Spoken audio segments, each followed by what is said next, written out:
Sir Shankar గారు, అమరావతిలో అంతర్జాతీయ రాజధానిగా చెప్పుకునే చోట గజం 7,500 రూపాయలు, ఎకరం 3.63 కోట్లు. ఇంత చవక నిజంగా దొరుకుతుందా? ఎవరైనా వెళ్ళి తీసుకోవాలనుకున్నా, ఏమన్నా చేయాలన్నా నిజంగానే ఆ రేటు ఉందా, లేకపోతే తగ్గించి ఇంకేదన్నా జరిగిందా? నారా బ్రాహ్మణి గారు 5 ఎకరాల పైన కొన్నారు అక్కడ. ఇది ఎలా సాధ్యమైంది? అసలు రహస్యం ఏంటి? నమస్కారం ఈశ్వర్ గారు, మీకు సాక్షి ప్రేక్షకులకి, ప్యానలిస్ట్ నాగార్జున గారికి అందరికీ నమస్కారం. చాలా ఆసక్తికరమైన విషయం అండి. గతంలో మీరు చాలా కాలంగా జర్నలిజంలో ఉన్నారు, మనం చూస్తున్నాం. ఎక్కడైనా ఒక ప్రభుత్వం మీద, ప్రభుత్వంలో ఉన్నటువంటి మంత్రి మీద కావచ్చు, ఇప్పుడు నేరుగా సీఎం కోడల మీద ఒక కొనుగోలు చేసినటువంటి భూమికి సంబంధించి ఇంత పెద్ద ఆరోపణ వస్తే ప్రభుత్వం నుంచి ఉలుకు పలుకు లేదు, సమాధానం లేదు. పూర్తిగా ఎస్కేప్ అవ్వాలనే ప్రయత్నంలో ఉంది. ఎంత విడ్డూరం చూడండి.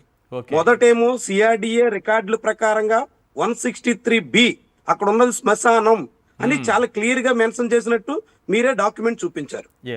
ఆ శ్మశానాన్ని కంచర్ల హరికిరణ్ అనేటువంటి వ్యక్తి అతని పేరుతో ఉన్నట్టుగా సిఆర్డిఏ రికార్డుల్లో పేర్కొన్నారు. అసలు శ్మశానం భూమిని ఎవరో పేరుతో ఎట్లా మారుస్తారు? ఆ పేరు మారిస్తే అతని దగ్గర సీఎం కోడలు ఎలా కొంటారు? ఎంత విడ్డూరం చూడండి. నిజంగా నేరుగా శ్మశాన స్థలాన్ని కాజేశారు అనేది రాకుండా ఈ కంచర్ల హరికిరణ్ అనేటువంటి వ్యక్తిని మధ్యలో పెట్టారా అనే అనుమానం ఎవరికైనా కలగక మానదు. ఎందుకంటే మీరు చూపించినటువంటి రికార్డుల ప్రకారంగా అధికారికంగా సిఆర్డిఏ తన డాక్యుమెంట్లలో పేర్కొన్న దాని ప్రకారంగా 2015లో అదొక శ్మశానంగా మొదట చూపించారు. ఆ తర్వాత కంచర్ల హరికిరణ్ పేరుతో అది ల్యాండ్ పూలింగ్ చేసినట్టుగా ప్రకటించారు. అతని కోసం అంటూ భూములు అక్కడ కేటాయించినట్టుగా చెప్పారు. ఆ ప్లాట్లో కొనుగోలు చేసినట్టుగా చెప్తున్నారు. ఎంత ఎలా ఉందో చూడండి. ఈ మొత్తం ఈ ఉదంతం ఒక శ్మశానం దగ్గర నుంచి ఇప్పుడు సీఎం నివాసంగా, సీఎం సొంత ఇల్లు కట్టుకునేటువంటి ప్రాంతంగా మారుతున్నటువంటి ఈ వ్యవహారం మొత్తం చూస్తే రాష్ట్రంలో, ముఖ్యంగా అమరావతిలో ఏం జరుగుతుందో మనందరికీ ఇట్టే అర్థమవుతుంది. ఇంత విషయం బయటకు వచ్చిన తర్వాత కూడా కనీసం సిఆర్డిఏ నుంచి అది కాదు, ఇది అది శ్మశాన స్థలం కాదు, పలానాది, లేకుంటే ఇది ఇలా కొనుగోలు చేశారు, ఇలా కేటాయించాం అని ఒక వివరణ కూడా ఇవ్వడానికి ముందుకు రావట్లేదంటే మౌనం అర్ధాంగీకారం అనుకోవాలా? నిజంగానే తప్పు జరిగిందని ఒప్పుకున్నట్టే మనం భావించాలంటారా? నిజంగా శ్మశాన స్థలాన్ని ఎవరో ఒకరు పేరు మీద ప్రస్తావించి ఆ పేరుతో నేరుగా సీఎం కోడల పేరుతో బదలాయించినట్టుగా జనం భావించాలంటారా? ఎందుకని ఇలా మరి సిఎండిఏ సమాధానం చెప్పకుండా తప్పించుకుంటోంది?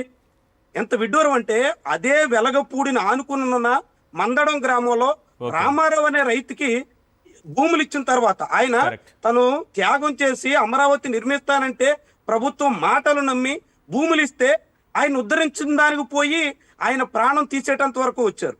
ఆయన కేటాయించినటువంటి ప్లాట్లు ఏకంగా కాలువల్లో ఇవ్వడంతో ఏం చేసుకోవాలో తెలియక ఆయన గగ్గోలు పెడుతుంటే చివరికి ఆయన ఇప్పుడు నివాసం ఉంటున్న ఇంటిని కూడా రోడ్ల నిర్మాణం పేరుతో తీసేసుకునే ప్రయత్నం చేశారు. ఆ ప్రయత్నంతో ఆయన గుండాగి ప్రాణాలు కోల్పోవలసిన పరిస్థితి, అది కూడా నేరుగా మంత్రి నారాయణ సమక్షంలో. అంటే భూములు ఇచ్చినటువంటి రైతులేమో వాళ్ళ ప్లాట్లు ఎక్కడున్నాయో తెలియక ఇప్పటికీ నానా పాటలు పడుతుంటే, వాళ్ళ ప్లాట్లు ఇవ్వమని సిఆర్డిఏ చుట్టూ నానా అగచాట్లు పాలవుతుంటే వాటి జోలికేమో ప్రభుత్వం ఏమాత్రం పోవడం లేదు, వాళ్ళని ఏమాత్రం పట్టించుకోవట్లేదు, వాళ్ళకి తగిన న్యాయం చేయటం లేదు. రెండో వైపు ఇలా శ్మశాన స్థలాల్ని ఈ తీరున ఇంత కారు చౌకగా, మీరే ప్రస్తావించారు రేటు 3,60,00,000 రూపాయలు అన్నట్టు. బహుశా ఈ ప్రభుత్వమే కొన్ని కేంద్ర ప్రభుత్వ సంస్థలకు కూడా కేటాయించినటువంటి ఎకరం భూమి సుమారు 4 కోట్ల రూపాయలు ఉంది. అత్యధిక సంస్థలకి 2 కోట్ల రూపాయల చొప్పున కేటాయించారు. ప్రైవేట్ సంస్థలకైతే 1 కోటి రూపాయల చొప్పున ఇచ్చారు. ఇంకా కావాల్సినటువంటి వాళ్ళకైతే క్రీడా స్థలాలు పెడతారని, ఎంఎస్కే ప్రసాద్ లాంటి వాళ్ళకి ఏవో అకాడమీలు ఏర్పాటు చేస్తారని వాళ్ళందరికైతే 50 లక్షల రూపాయల చొప్పునే ఇచ్చారు.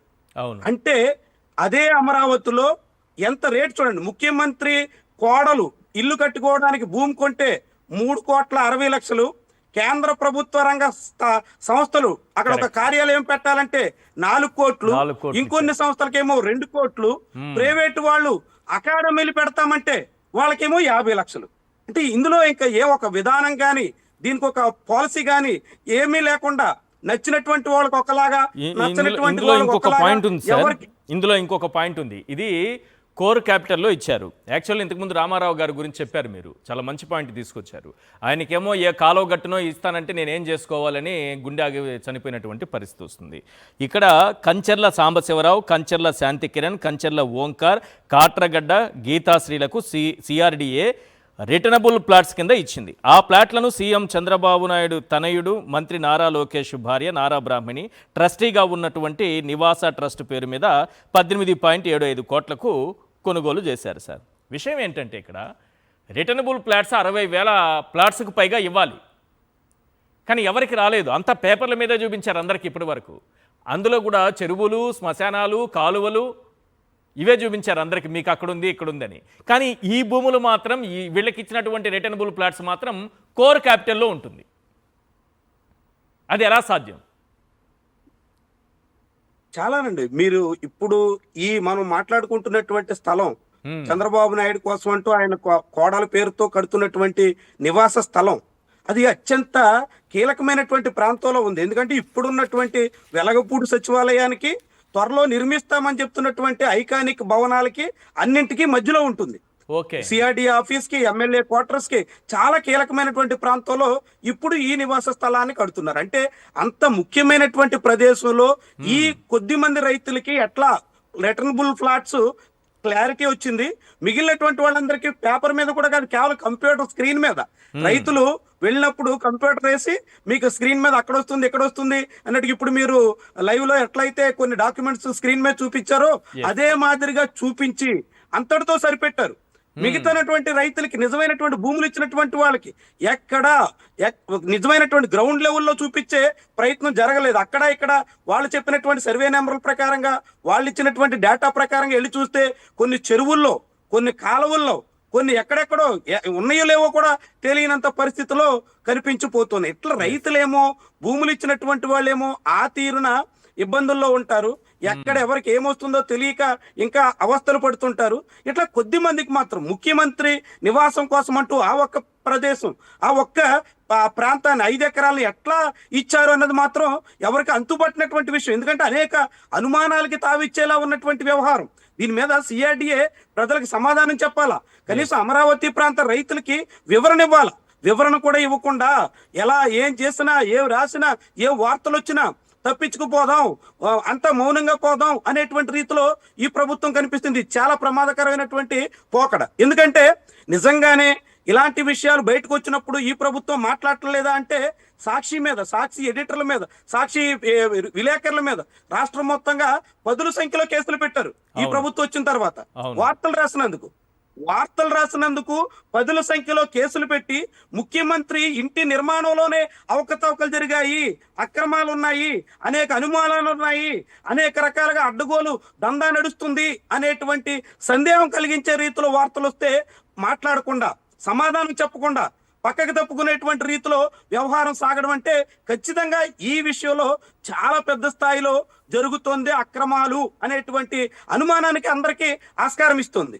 అక్కడ చాలా పెద్ద స్థాయిలో ప్రభుత్వం గోల్మాల్కి పాల్పడింది అనేటువంటి అభిప్రాయానికి అందరూ రావడానికి ఈ పరిణామాలు ఖచ్చితంగా ఊతమిస్తున్నాయి. మరి అయినా ప్రభుత్వం నుంచి సమాధానం చెప్పకపోవడం అంటే చాలా చాలా పెద్ద స్థాయిలో తేలు కుట్టిన దొంగలాగా వ్యవహరించేటువంటి తీరైతే మనందరికీ అర్థమవుతోంది.